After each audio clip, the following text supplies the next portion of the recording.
सुंदरकांड की पहली चौपाई। जामवंत के बचन सुहाए,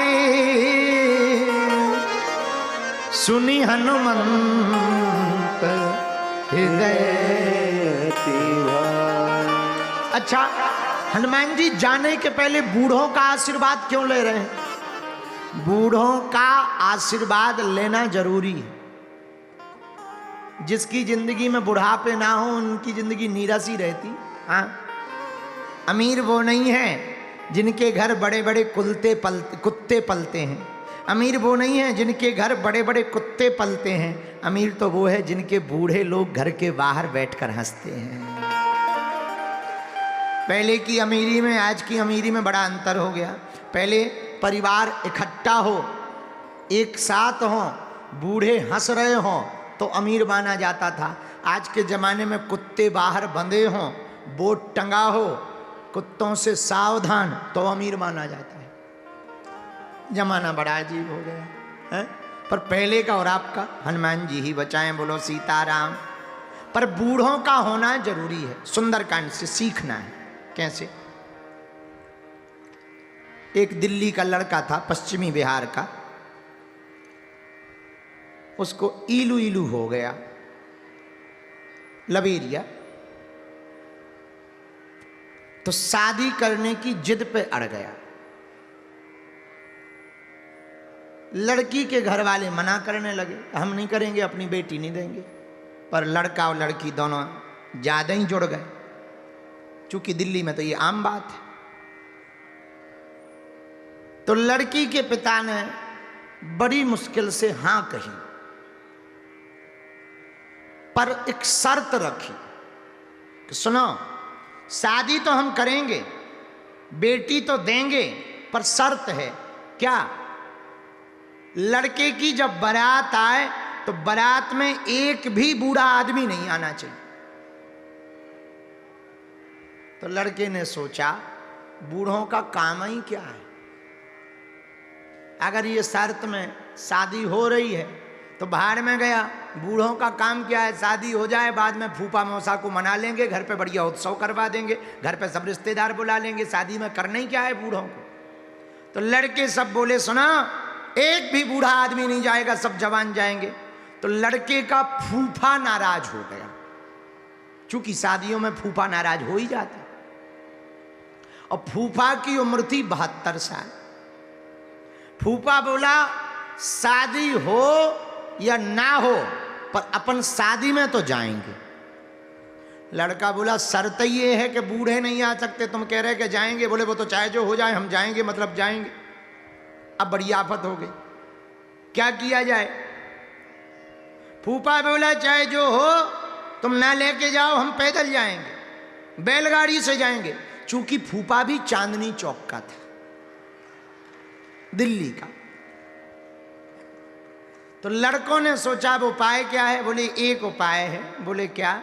बोले, गाड़ी में, जीप में पीछे बैठा दो, ऊपर से कपड़ों की पोटली रख दो।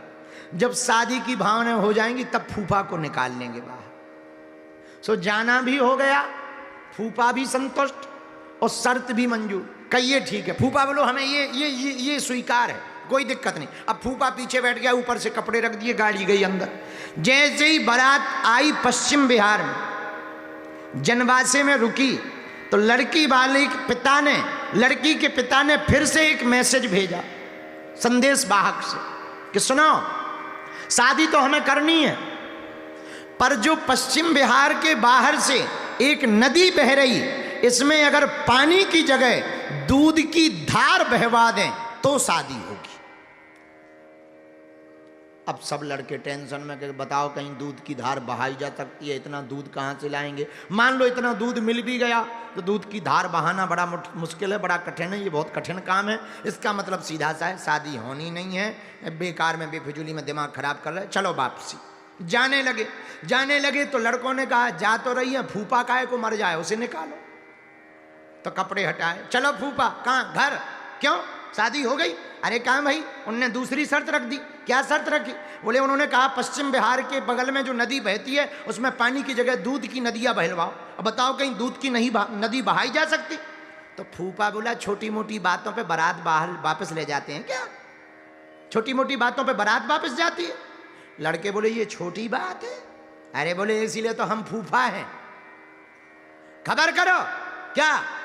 लड़की वालों को खबर भेजो फिर से कि दूध का इंतजाम हो गया, इतना इंतजाम हो गया कि पूरे पश्चिम बिहार में बाढ़ आ जाएगी। लेकिन खबर में एक और खबर कर दो। क्या? बोले कह देना लड़की वालों से कि हमारी भी शर्त है। लड़की वालों ने पूछा क्या शर्त है? बोले दूध का इंतजाम तो हो गया, हम दूध की नदियां बहाएंगे पर पानी तुम लोगों को खाली करवाना पड़ेगा। आओ, आओ, पानी तुम खाली करा दो तो दूध की धार हम बहवा देंगे। खबर आई, जैसे ही लड़की वालों के पास खबर आई कि लड़का कह रहा है कि दूध का इंतजाम हो गया, पानी तुम खाली करा दो, तुरंत लड़की का बाप बोला इधर आओ, देखो जरा बारात में गौर से, कोई बूढ़ा तो नहीं आया है?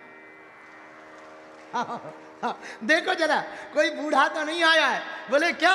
बोले ऐसी बुद्धि जवानों में तो हो ही नहीं सकती है, बूढ़ों में ही हो सकती है। यही हनुमान जी का संकेत है। पहली ही चौपाई में जामवंत जी बूढ़े हैं, हनुमान जी जवान हैं। बूढ़ों से सलाह लेकर के हनुमान जी लंका की यात्रा पर जाते हैं। बूढ़ों से सलाह लेकर हनुमान जी सुंदरकांड की यात्रा करते हैं। जामवंत में पूछो तो ही उचित सिखावन दीजो मोही। तो जामवंत जी कहते इतना करूं तात तुम जाई, सीते देख कहां सुध आई।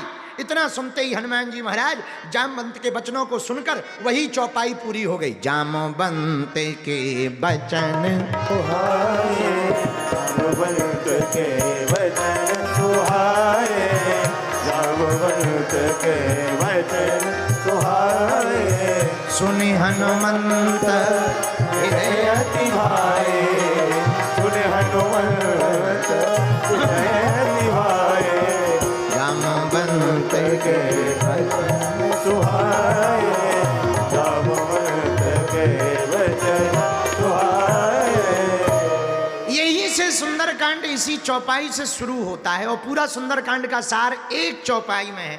अगर तुम्हें सुंदरकांड समझने जैसा लगता है, समझना है। देखो रटने से फल नहीं मिलता। हम लोग क्या करते हैं, रट रहे जामवंत के वचन सुहाए सुनि हनुमंत हृदय भाई, तब लग में पर तो भाई सही तो कंद मूल पर खाई जब लिया सीता देखी सीता हो गया। क्या हुआ? हाँ सुंदरकांड पढ़ लिया हमने, ठटरी के बारे पढ़ लिया है कि एकदम सुपर फास्ट बना दिया, एकदम सुपर फास्ट। और ऐसा सुंदरकांड पढ़ते, हमारे एक पंडित जी हैं, हम उन्हें बहुत अच्छे से जानते। ऐसा सुंदरकांड पढ़ते ढोलक और पंडित जी लगे पन्ना पे पन्ना। जामवंत के वचन सुनिए तब लग में पड़ गए भाई सही तो कंद मूल पर गए झबल गया आप सीता देखी हो काज में हर्ष बिसे की यह कहीं ना सबर को माता चलो हर्ष जी धरो सिंधु तीर भूधर सुंदर कोते कुंज चढ़ो ऊपर। क्या चल रहा है? सुंदरकांड। अरे भैया ये सुपर फास्ट करने से हनुमान जी की कृपा नहीं मिलेगी, फिर पढ़ने भर से काम नहीं होगा, थोड़ा मोड़ा शांति मिल जाएगी। सुंदर कांड को जीवन में उतारने से हनुमान जी की कृपा मिलेगी। जैसे भूख लगी हो और तुम्हें हम बढ़िया पनीर दिखाएं, चाउमीन दिखाएं, पिज्जा दिखाएं, आहा रसगुल्ला दिखाएं, चमचम दिखाएं, रसमलाई दिखाएं और तुम्हें भयंकर भूख लगी हो, फिर बताएं आहा इमली की चटनी, आहा देखो तो कितना आनंद है। तो क्या तुम्हारे देखने से भूख मिटेगी? बोलिए, बोलो। भूख कब मिटेगी? जब खाओगे। खाए बिना भूख नहीं मिट सकती। वैसे ही मेरे दिल्ली के पागलों, पढ़ने से हनुमान जी की कृपा नहीं होगी, हनुमान जी के चरित्र पर चलने से हनुमान जी की कृपा होगी। और चरित्र क्या है? बूढ़ों का सम्मान। सुंदरकांड की सुंदरता यही है। धन्य है सुंदरकांड।